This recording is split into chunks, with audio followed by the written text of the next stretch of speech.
Du coup, on était en train de dire quoi? Sur Internet. Aïwa.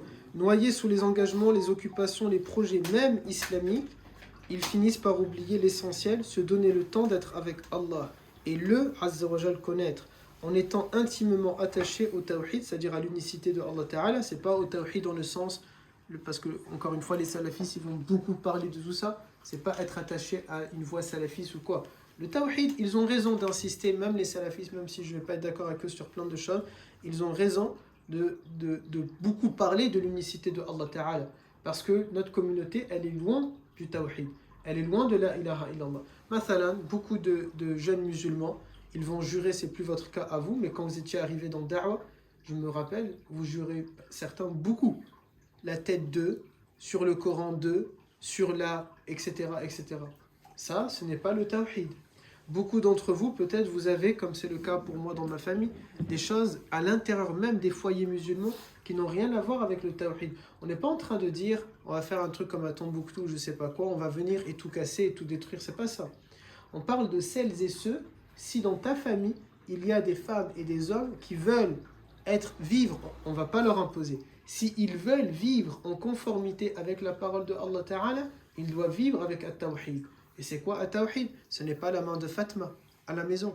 Ce n'est pas l'œil à la maison. Ce n'est pas de mettre du sel devant la porte. Ce n'est pas de mettre un fer à cheval, sur la porte. Ce n'est pas non plus de croire que le chat noir, il porte malheur, que casser de la vaisselle, c'est bon signe, que se marier un jour où il pleut, c'est un excellent signe. Ce n'est pas non plus que de croire, comme chez les Marocains, que si tu as un trait entier sur la main, vous savez que ceux qui ont un trait entier sur la main, au Maroc, certains, ils leur coupent la main pour leur faire de la sorcellerie. Ils croient que c'est une main bénite ou je sais pas. Vous voyez? Mais tout ça, c'est du shirk. Tout ça, ce n'est pas de vivre avec le tawhid et avec la ilaha illallah. Comme celles et ceux qui vont croire, peut-être dans vos familles comme c'est le cas dans la mienne, ce n'est jamais lié à Allah. C'est toujours une force maléfique. C'est toujours une force obscure. C'est toujours quelque chose. Vous voyez? Ils vivent dans autre chose qui est réel. On a vraiment besoin de tawhid, de la ilaha illallah. C'est se souvenir de lui, Azza wa Jal, à travers le dhikr, purifier son cœur, à travers tazkiyat an-nafs. C'est nourrir la conscience de ses actes, qu'on appelle al-muhasaba, que je vous ai souvent dit. Omar ibn al-Khattab disait, jugez-vous avant d'être jugé. Je vous l'ai donné dans votre programme de ibada. On l'a fait dans le cours sur le sommeil. Et d'ailleurs, je voulais vous le dire, tous ceux qui ont fait le cours sur le sommeil, vos notes, un d'entre vous, il va se charger de tout récupérer et il me mettra des traits entre chaque fichier. Il me met mathalan Anas 2 points, tout le cours de Anas, un grand trait, Ayman 2 points, tout le cours de Ayman, et ensuite vous me le mettez s'il vous plaît sur le drive commun. C'est donc s'attacher à faire cette muhasaba, se juger avant de dormir, s'attacher au Coran, à la prière, au jeûne, à l'invocation, tous les jours, tous les jours, tous les jours, et la nuit, il dit à Hani Ramadan, et Wallah même je voudrais rajouter encore, tous les jours, tous les jours, tous les jours, et la nuit, et la nuit, et la nuit, yani constamment, constamment.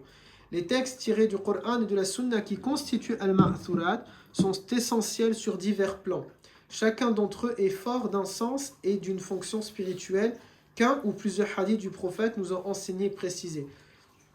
Chacune des paroles, il a tout un paquet d'éléments derrière qui sont en train d'inciter de les faire. Et donc, puisqu'on a tellement dit que, regardez, vous êtes venus avec moi à la Umrah, on a fait plein de cours sur la Umrah et j'étais en train de vous répéter quoi? Pour marcher sur les pas du prophète sallallahu alayhi wa sallam, de faire vivre sa sunna, de faire vivre ses enseignements. Et donc, c'est pas uniquement dans un lieu que je pars visiter ou dans un rite que j'accomplis, ça doit également être dans des paroles que je vais dire, ok, et quotidiennement, tout simplement parce que il, sallallahu alayhi wa sallam, l'a fait à ses compagnons. Leur lecture quotidienne guide le musulman et le protège. Elle requiert la discipline qui fortifie l'attention qui éveille, la foi qui illumine et la conscience qui oriente la pratique quotidienne et l'action. En ce sens, Risalat al-Ma'thurat, qu'on appelle dans sa version brève al-Ma'thurat, est une école et l'on comprend en quoi Hassan al-Banna rahimahullah était un éducateur, ce qu'on appelle un murabbi, c'est-à-dire il éduque les gens, qui s'efforçait de commencer par la fortification de l'iman, de la foi et du dhikr pour orienter l'intelligence. pour orienter l'intelligence. Cette religion, mes garçons, c'est une religion. Tout à l'heure, je vous disais, cette communauté, elle a tellement de problèmes. Parmi ces problèmes, il n'y a pas que le problème avec le tawhid. Parmi ces problèmes, il n'y a pas que le problème parce qu'ils sont feignants. Il y a un vrai manque d'éducation. Je connais des personnes qui font da'wah et wallah, ils ont raison. Je vous assure, ils ont raison. Moi, je ne l'ai pas fait, je ne le fais pas. Peut-être qu'un jour, je le ferai.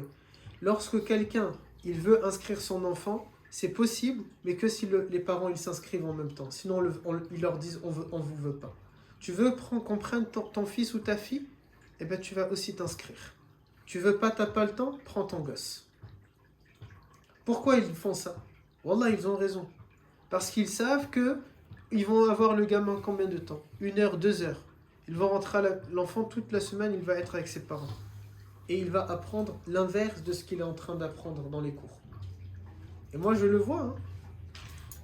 Pourquoi ça a un peu marché avec certains d'entre vous, ou avec vous tous présents? Parce que nous, on se voit beaucoup. On ne se voit pas que 2 heures.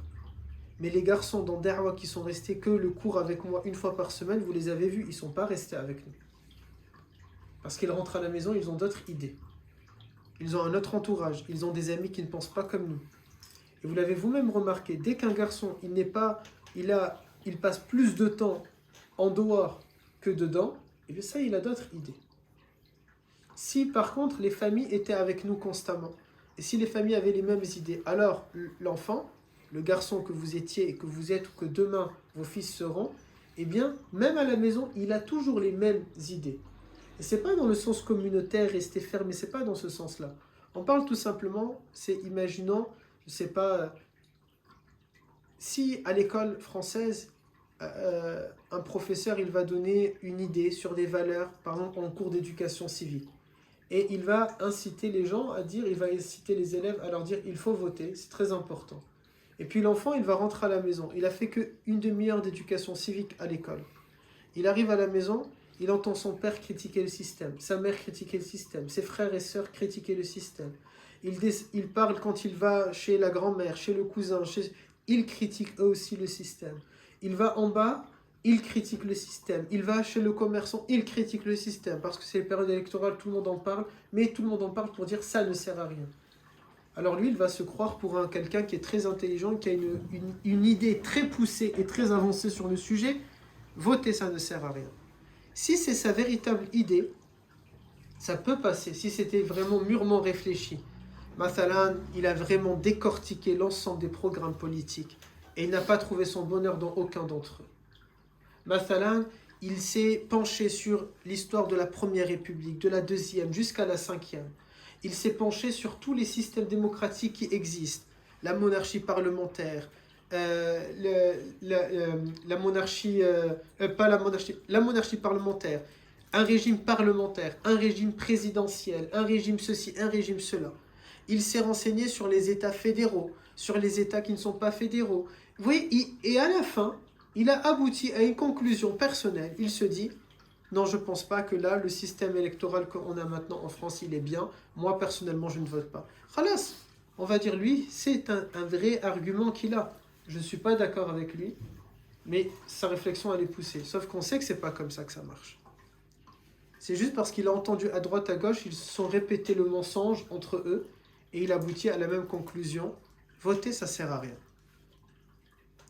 Il va simplement dire de cette manière-là. Pourquoi? Et ça ne va pas aller très loin, sa manière de parler et de penser. Notre communauté, mes garçons, wallahi, elle n'a pas d'éducation. Et quand on va faire le ma'thurat, l'une des clés de ma'thurat, et de manière générale du dhikr, plus précisément le ma'thurat, mais de manière générale le dhikr, tout ce que j'ai raconté là, c'est le dhikr qui vous apporte ça. Mais encore plus, c'est al-ma'thurat, ok? Encore mieux avec al-ma'thurat.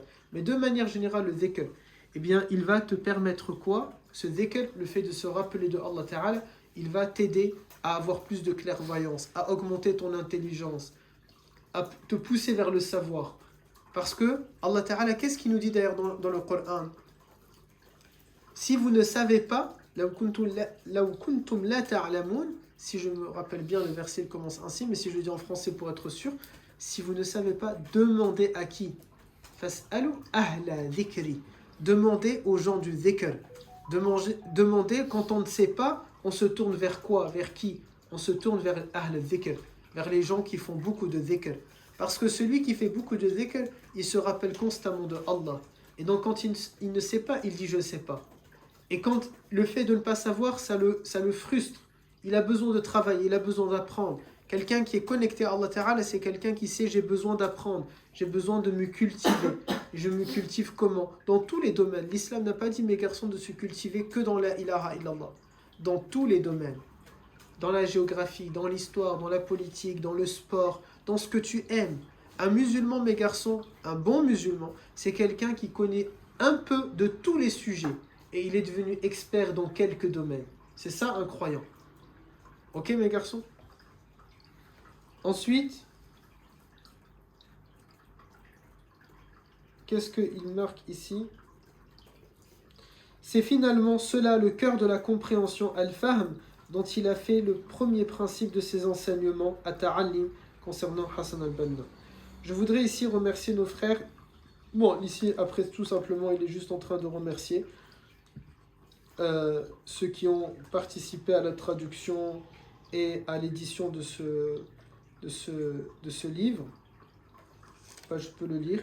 Il dit « Je voudrais ici remercier nos frères des éditions Tawhid pour les efforts qu'ils ont consentis afin de publier ce livret.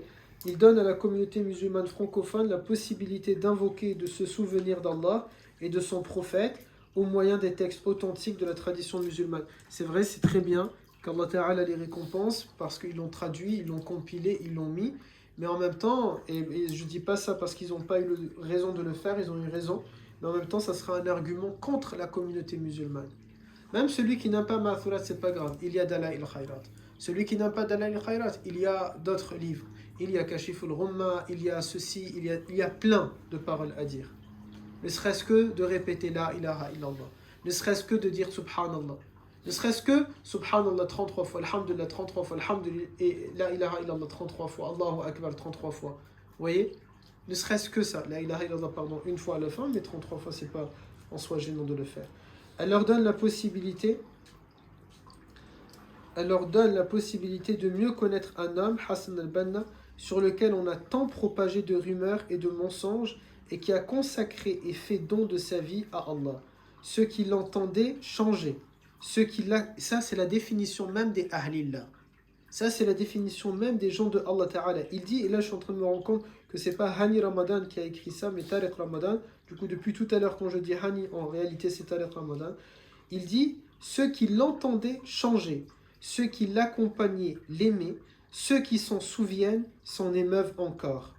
Et malheureusement, il a été assassiné et rappelé à Allah Ta'ala à l'âge de 42 ans. Il est mort très jeune. Il a laissé un enseignement simple et lumineux. Il dit, si tu veux être aimé de Dieu, suis son prophète. Et si Dieu t'aime et te protège, alors ne crains rien. Et ça, c'est facile, voyez, à accomplir. Celui qui va aimer Allah Ta'ala, il va suivre le prophète sallallahu alayhi wa sallam, et à la fin, il va obtenir l'amour de Allah. Khalas, il ne craint rien. Ok? Il va avancer en étant tranquille et à l'aise dans sa vie. Walhamdulillah. Quand vous avez Al-Ma'thura, du coup, je vais regarder avec les deux versions. Parce que vous, je crois que vous avez celle-là, c'est de la Umrah. Les autres, vous avez la version 3 € moins chère. C'est pas mal. C'est le même on avait vu. Oui.